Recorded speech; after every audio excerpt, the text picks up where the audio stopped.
Bound yet divided, united yet estranged, family yet foe. Today we're here at the DMZ, aka the Demilitarization Zone, where it separates North and South Korea. It's cold and icy here, just like the relations between North and South Korea.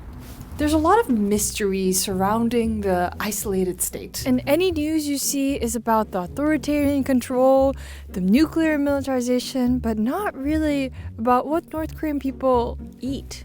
So I thought that there's no better way than to learn more about North Korean food than to only eat North Korean food for a week. And if you're also curious, join me on my eating journey. Yes, sir, comrades!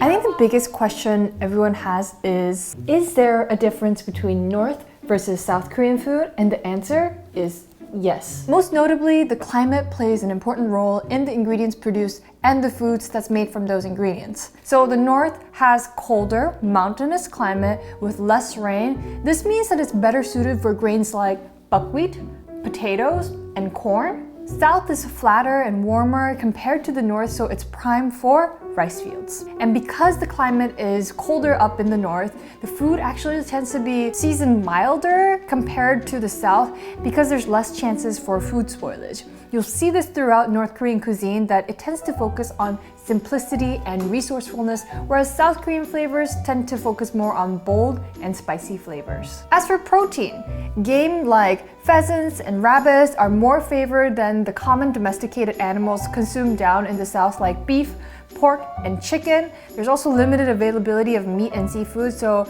there's a lot of tofu and soy-based dishes that are readily consumed. So the next 5 days, I'm going to be cooking and trying different foods from each of the main regions, Pyeongyang, Pyeongando, Hwanghae-do, Hamheung-do, and Gangwon-do, and see who does it better, the North or the South.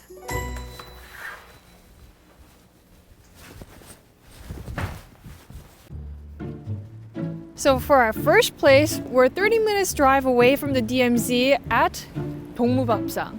So Dongmu bapsang translates to comrade plate. And the reason why we're here is because the head chef that opened this place, he's a defectee that worked at one of the most prestigious restaurants in North Korea, even serving the Kim family.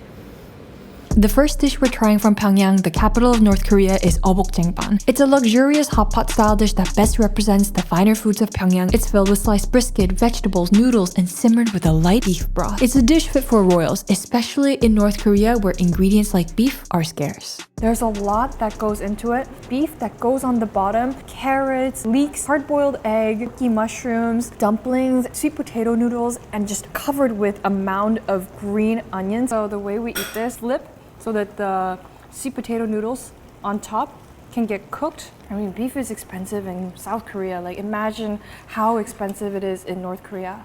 A slice of beef, a bit of the cooked carrots, a leek, an egg. We can't forget about the yolk, obviously. A bit of the gnocchi mushrooms as well. First impression, it's very, very hot. But this broth is really, really cold in the DMZ. But it's just warming my soul. Oh. So as a foreigner, what's the biggest difference you feel between South and North Korean food? Definitely the spice and the more clean flavors here. At first time, I thought it was pretty bland and doesn't have any taste, but as I try, really plain but very deep taste. 감사합니다. Our next dish is perhaps the most famous North Korean food, Pyeongyang naengmyun. It's a dish beloved in both the south and north for its subtle and clean flavors. The noodles are made from buckwheat and pulled to order. Cook it in boiling water for 3 to 4 minutes and cold shock, making sure to remove any excess starch. Roll it into a tight ball and top it with sliced beef, pickled radish, salted cucumbers, and boiled egg. Served with a chilled beef and dongchimi, aka radish water kimchi, broth. Perhaps one of the most divisive Korean foods, not because it's a North Korean dish, but because there's people who either love it or hate it. Buckwheat noodle with cold beef broth. I know the cold beef broth can sound a little weird for a lot of people, but once you get into it, trust me, it's impossible to get out of. And on top, you have the pickled radish, cucumbers, a slice of beef, and also half of a hard-boiled egg. I don't like cucumbers.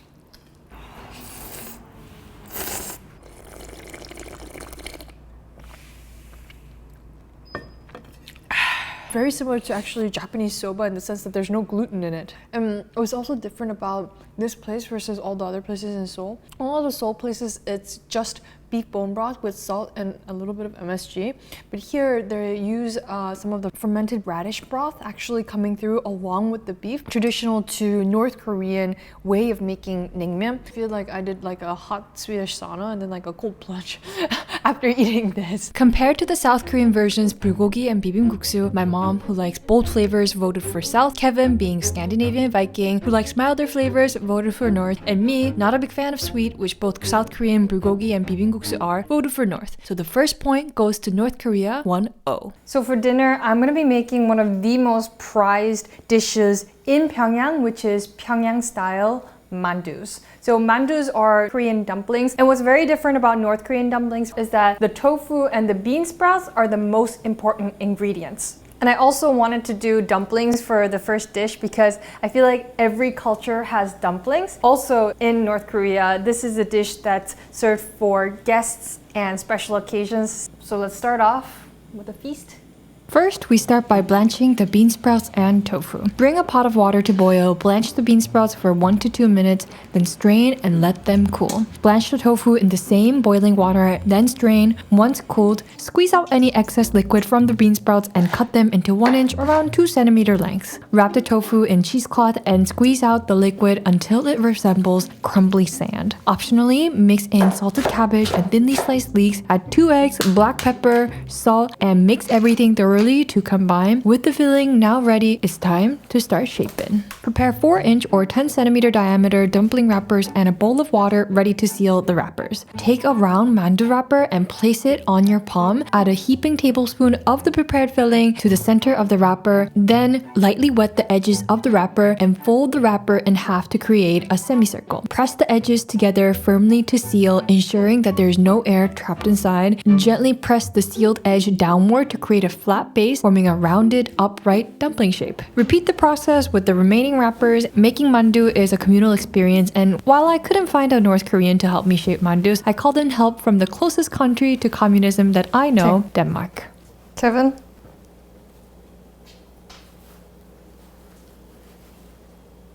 Once you're done, you should have around 30 dumplings. Keep them covered with a damp cloth to prevent them from drying out while you work. Now it's time to prepare the steamer. Set up a steaming basket and line it with perforated parchment paper or cheesecloth to prevent sticking. Place the dumplings in the basket, ensuring they don't touch each other. Bring a pot of water to a roaring boil. Place the steaming basket over the pot and cover it with a lid. Steam the dumplings for 10 minutes or until the wrappers become translucent. While the dumplings are steaming, make the dipping sauce. Combine equal parts soy sauce, vinegar, and water into a small bowl and add a sprinkle of red pepper flakes for a touch of heat. Whoa.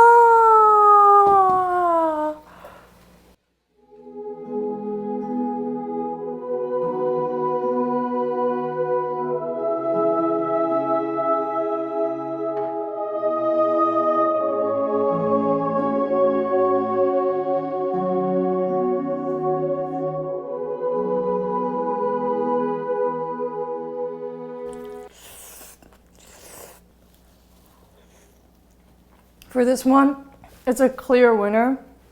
North. It's incredibly light. It's not overly heavy. It's not oily. You don't get a strong aroma of sesame oil, porky, juicy, the xiaolongbao taste. That's not the point of this mandu. This mandu is all about the true beauty of the individual ingredients. Solid 9.8 out of 10. I think it's actually the best mandu I've ever made in my life. Good morning. I'm not really hungry today because I ate so many of the dumplings last night. I ate close to like 10. I don't know how that's humanly possible. So I am still pretty stuffed this morning, and I am so glad that I am, because for breakfast it's going to be pea porridge. P-E-A, not P-E-E. To make PEA porridge, you need equal parts peas to rice. Start by cooking the peas in boiling water until soft. Mash the cooked peas until they resemble a smooth and mushy consistency. Set the mashed peas aside in a separate bowl. To prepare the porridge, add water to soaked rice and cook on medium-low, stirring occasionally until it thickens into a paste-like porridge. Once the porridge is ready, add the mashed peas back into the pot, stir well to combine, and your pea porridge is ready. It honestly just looks like baby food. It was almost neon.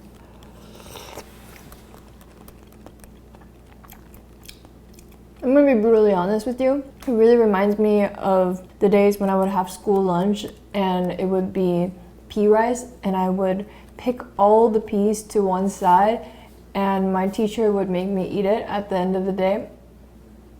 But this is all I'm eating today for breakfast, so I'm going to finish it. It does taste healthy though. It just tastes like hospital food. I think the problem is that I'm having it when it's not pea season. Obviously, being North Korea, you're not going to be able to get green peas from Peru. You're only going to be able to eat it during the local season because there's only really 2 ingredients. Those 2 ingredients will determine everything. Lunch is going to be buckwheat, kalgooksu. Kalgooksu means knife-cut noodles, and while down in the south we only use flour to make the dough, up in the north they use a blend of buckwheat, flour, and tapioca starch. To achieve a chewy and bouncy texture, we'll use hot water to form the dough. Start by drizzling in boiling water while mixing in a circular motion. Incorporate the water slowly until the mixture takes on a wet sand-like texture. Continue adding in water little by little until the dough comes together into a cohesive ball. Right now it's way too firm to be rolled out, so we're just going to cover it with a wet cloth and let it rest for 30 minutes like you would with any type of pasta dough. Now let's make the broth. This kalgooksu recipe uses a technique with beans I've never tried before: toasting before boiling. There's no need to soak the beans overnight. Instead, toast them in a pan until the outer layer starts to loosen slightly. Then add water and cook the beans until the skins release completely. And it's set to cook for 20 minutes until the beans soften. Does it?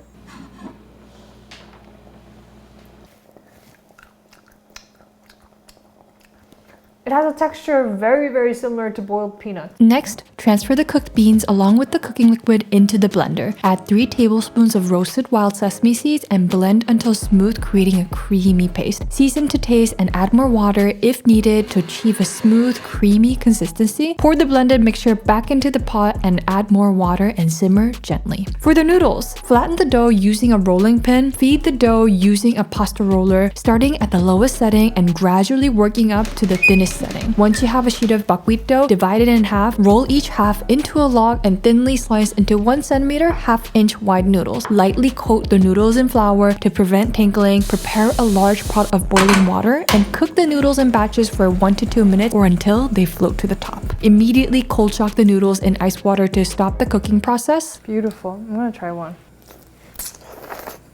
Wow. It tastes like soba married udon and had a child. It has like the nice nuttiness of the buckwheat coming through, but also really nice chew to it because we pounded the shit out of it. Plate the noodles and ladle in the broth, and there you have it, one of Pyeonghando's most beloved dishes, gook kalgooksu. This took a lot longer than expected. It took us 3.5 hours because we were unsure whether the beans were cooked enough. It's a lot of work because we made everything from scratch.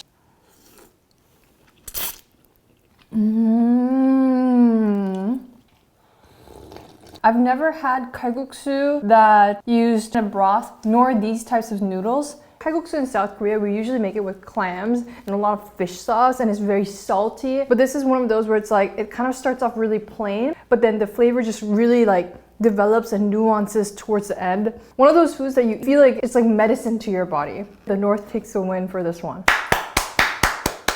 You guys should try. 진짜 맛있어.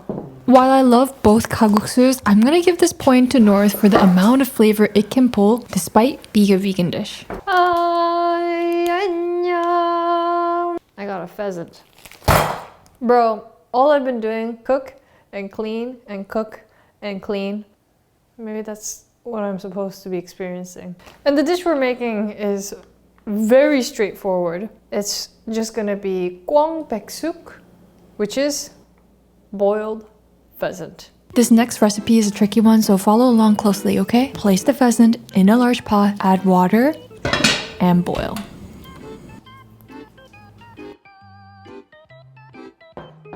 Smells like chicken, looks like chicken. It tastes like chicken.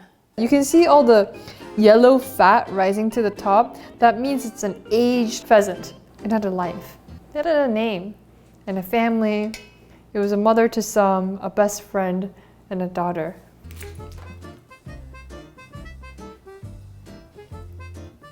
Tastes like a small, firm turkey. It's really lean, doesn't really have that much fattiness. Some rice and some kimchi and this. I'm gonna go watch the president get impeached. My verdict, do I like it better than chicken? Nah. Too lean, a tiny bit gamey, not a meal to fantasize about. South takes the win. For breakfast this morning, we're gonna make Jorangi tteokgook. Hwanghae-do, known as the grain belt of North Korea, is the region closest to the south and one of the few areas where rice is traditionally grown. However, due to food shortages, much of the region has shifted to faster growing crops like corn. Rice cakes have become a very special treat reserved for holidays like Lunar New Year. And since it's a holiday dish, extra care is taken in its preparation, including the garnish. Crack 2 eggs into a bowl, mix well and season lightly, heat a skillet over medium heat and pour in a thin layer of egg mixture, swirling to coat evenly. Once set, cool the omelette completely, roll it up tight, and slice into thin stripes. Set the egg garnish aside, and let's cook the rice cakes. I'll be using the pheasant broth from last night to be the base of the tteokgook. Add the rice cakes in and cook for 5 minutes or until it's become soft and supple. Ladle in the rice cake soup and top it with egg and shredded pheasant meat. I love these little rice cakes so much because they look like Olaf, and the chewiness on this is just so good. It tastes very similar to the South Korean tteokgook that we eat on New Year's. Honestly, for this one, there isn't that big of a difference. I guess what we eat during New Year's is the same still, but it's a tie for both South Korea and North. For lunch, we're heading to a hidden gem in Suwon called Tongilmatjib. It translates to Tasty Unification House, and this is a restaurant that serves North Korean street food and authentic dishes you don't see every day. I'm definitely a little nervous here. Yeah, because I've never encountered any foods that's like this. It's a very, very popular place amongst the defectees because their recipes and the food that they serve is incredibly traditional and the flavors of North Korea. The lady who's operating this place, she is from the Hwanghae-do province. So this is Dubu, which just translates to tofu rice. Thinly sliced tofu, cut in half, deep fried, and then stuffed with rice inside. And you're supposed to eat it with some of the sauce on the side. Have you had anything like this? No, this is the first time in my whole life. So I'm so excited. Okay, let's try. So you do it like this.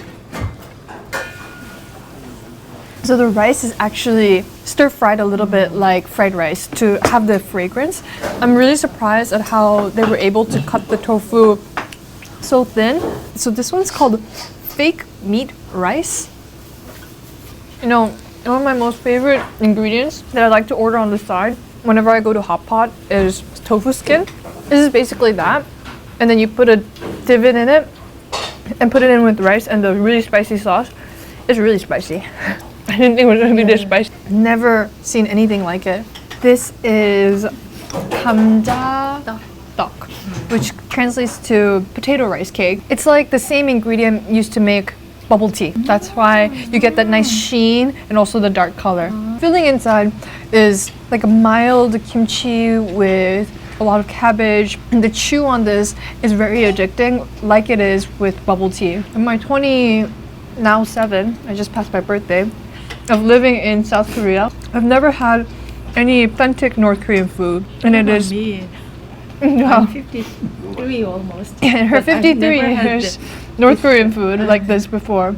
It's not common. It's all soy and vegetarian based, but you don't really feel like you miss meat. 감사합니다. 엄청 푸짐하네요. 와, 감사합니다. So this is called Nongma guksu, and it's made also with sweet potato flour. It looks more like the noodles that's used for bumbohue. This is very similar to something that you would find in South Korea too. Very similar to guksu. It tastes like a really nice clean shio ramen. But overall, very similar to what you could find in South Korea. Maybe after all, we're not so different. 감사합니다. For dinner in Hwanghae-do tonight, we are going to make oyster kimchi rice and cilantro kimchi. Using cilantro to make kimchi is uncommon in South Korea, but up north it's a commonly used herb. Hwanghae province is famous for its cilantro as the herb thrives year-round thanks to its resilience. To make cilantro kimchi, first brine the cilantro in 3% salt solution, add red pepper flakes and minced garlic into the brined cilantro, and marinate the mixture overnight. You're supposed to ferment it for a day outside, but I don't have that time right now. So I'm just gonna try it now.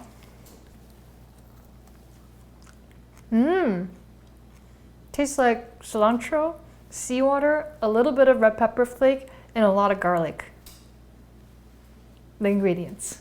I'm gonna try it tomorrow morning. Let's prepare the ingredients. You want to first start by washing your rice. Wash the rice until the water runs transparent for about 7 times. The original recipe uses mild North Korean style kimchi with little sauce. Since I didn't have that, I rinsed the kimchi I had at home to make it similar. Cut the kimchi into 1 centimeter or half-inch pieces and thinly slice a leek. Heat a heavy-duty pot over medium heat and drizzle in sesame oil. Add the sliced leeks and stir fry until fragrant. Then add the kimchi and fry it until it starts to wilt slightly. Add the washed rice to the pot and pour in slightly less water than a 1-to-1 ratio. Mix everything well, ensuring nothing sticks to the bottom of the pot. Reduce the heat to the lowest setting, cover and steam the rice for 15 minutes. Place the oysters on top of the rice and cook for another 5 minutes. Turn off the heat and let the pot sit with the lid on. Allow the oysters to cook in residual heat. And now we wait. This method ensures juicy, plump oysters without the risk of drying them out or making them overly fishy.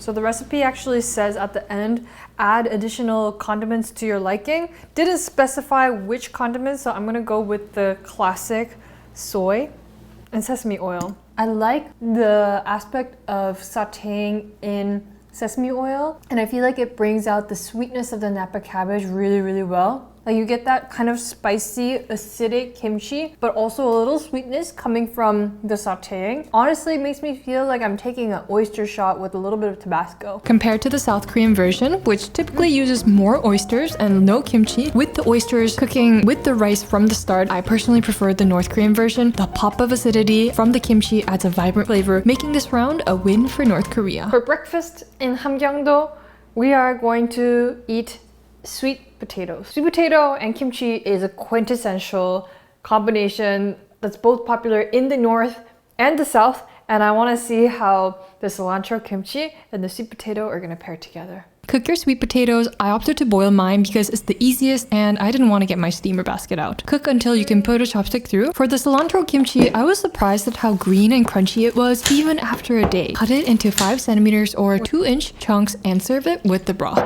First impression, it smells very much like cilantro as one might expect. I'm gonna try the broth first. Okay, that's better. Okay, this combination actually works really well. So usually we have it with just like regular kimchi, but then sweet potato kind of like chokes you, you know? It's very starchy, it's very thick, so you almost always want to just grab for like a gallon of milk, or you want to drink some water right after. By having the cilantro kimchi that's more brothy, it kind of helps you swallow better. The combination of these two is not something that I expected to be good. I'm giving this like an 8 out of 10. While I enjoyed the combination of the two, the cilantro kimchi itself wasn't my favorite. However, this combination was Kevin's favorite, so I'm giving this one a tie. So we're here to try Hamheung style naengmyun, which is very famous in this province. Difference between Hamheung style naengmyun and Pyeongyang style naengmyun, and you'll see in the noodles. And I also ordered some Mandu gook, which is dumpling soup, as well as some mung bean pancakes. All local specialties of this area. These look so crispy and nice. The little cabbage, a bit of bean sprouts, mung bean. It's very nutty and oily at the same time, so it's good. I like.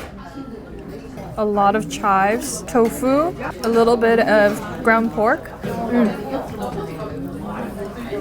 I swear, North Korean style dumplings are my favorite style of dumplings. What makes Hamheung naengmyun so special is the chewy noodles. It gets its color from sweet potato starch, the same ingredient used to make bubble tea, making them firmer and bouncier. The broth is also tangy and acidic. It's the polar opposite to Pyeongyang style naengmyun that has delicate buckwheat noodles with a mild broth.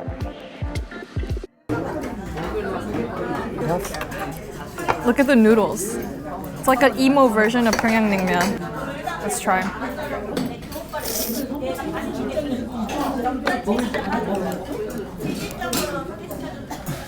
I had to use scissors because it's a lot chewier and stringier. It's a very different type of noodle. It's also very thin.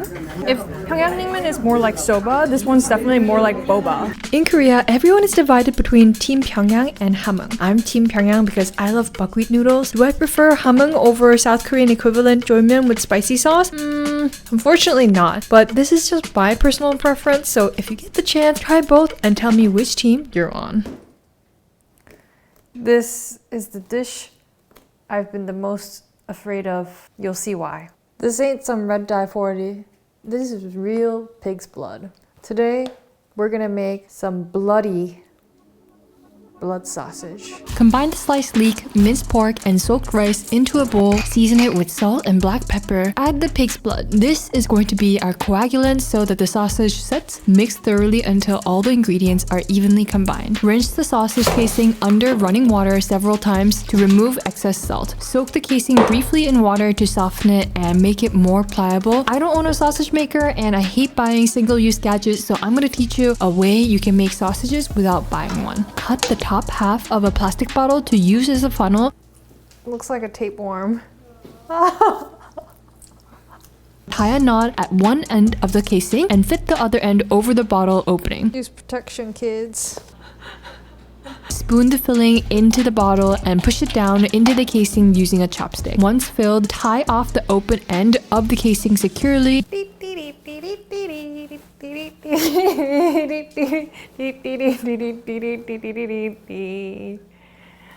I don't know what I'm doing with my life. Bring a large pot of water to a gentle boil. Add the soondae and simmer for 30 to 40 minutes, ensuring the water doesn't boil too vigorously. Pierce the casing occasionally with a skewer to release and prevent bursting. Remove the cooked soondae from the water and let it cool slightly. It's been resting for 10 minutes.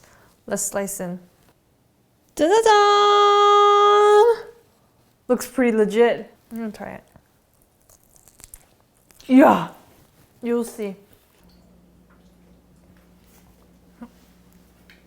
I did this with the soondaes.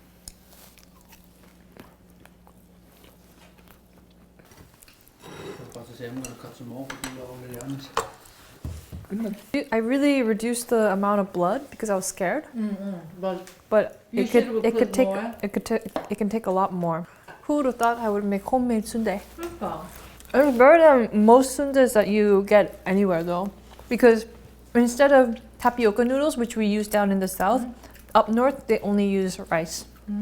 Compared to the south that uses sweet potato noodles for sundae, I much preferred the rice-filled sundae, and so did my parents. I did go easy on the amount of pig's blood, which is why it turned out a little bit dense, but next time I'm gonna add more blood. A point goes out to North Korea. And for breakfast this morning, we're gonna have some porridge. Not just any porridge, but we're making a corn porridge filled with specialties from Gangwon province. Corn, rice, red bean, millet, and mung beans, or any type of mixed grains you have on hand. Ideally, it's the best to have the beans soaked overnight, but if you forgot, like me, it's okay since we're cooking it in a pressure cooker. Important tip here is to add the cornstalk to give the porridge a natural sweetness. Add 3:1 ratio of water to grains and cook it on medium heat for 1 hour. Bitch, you know I'm sexy.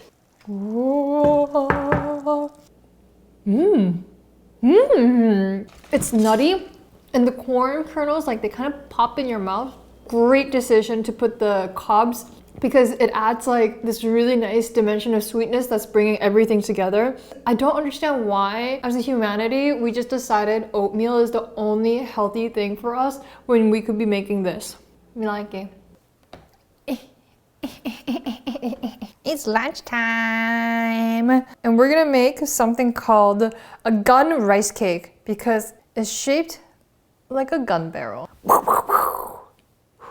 In a bowl, combine chopped kimchi, crumbled drained tofu, and sliced leek. Season with black pepper and a drizzle of sesame oil. Set aside and mix the buckwheat and all-purpose flour in a bowl. Slowly add cold water while stirring until you achieve a smooth, runny batter that's easy to spread. Heat a pan and add a tiny bit of sesame oil, just enough to lightly coat the surface. Pour in a ladle of batter and spread it thinly to form a crepe. To flip, slide a chopstick underneath the edge of the crepe, lift and flip it over gently. Repeat until all the batter is used. Keep the finished crepes warm and pliable by covering them with a clean cloth. In the same pan, gently saute the prepared filling mixture. Once heated through, set aside. And now let's get on to assembly. Lay the buckwheat crepe flat and spoon the filling into the center. Tuck in the sides, then roll it up tightly. Slice it into bite-sized pieces and arrange them neatly on a plate. And there you have it, a plate of Gangwon-do's jongtteok.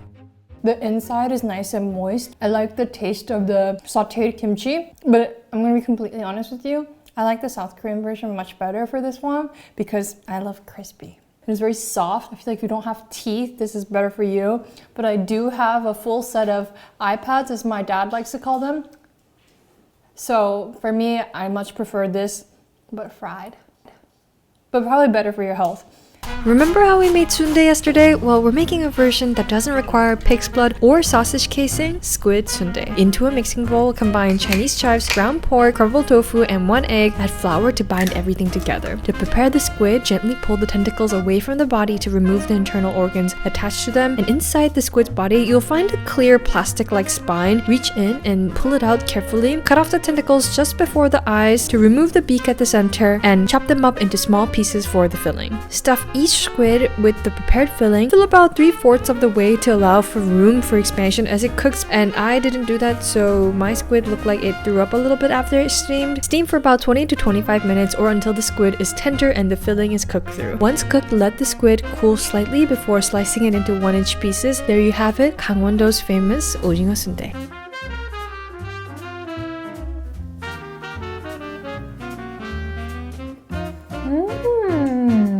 The squid is so soft and almost sweet. I love the texture of the little tentacles inside the filling. Is there really a big difference between North Korean style and the South Korean style? No, it's the exact same recipe. And that makes sense because it's one province that got split in two during the war. I would say though, the highlight of this series has definitely been the restaurant we went to, operated by the defectees. That was really memorable for me.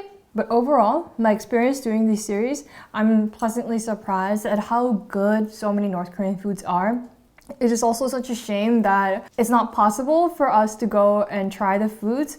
I would love to one day. I think it would be really nice to be able to just drive up and see the other side of Korea. It is also one of the only countries in the world where we are separated. So yeah, those are my lasting thoughts. Should we count who won? I actually have no idea.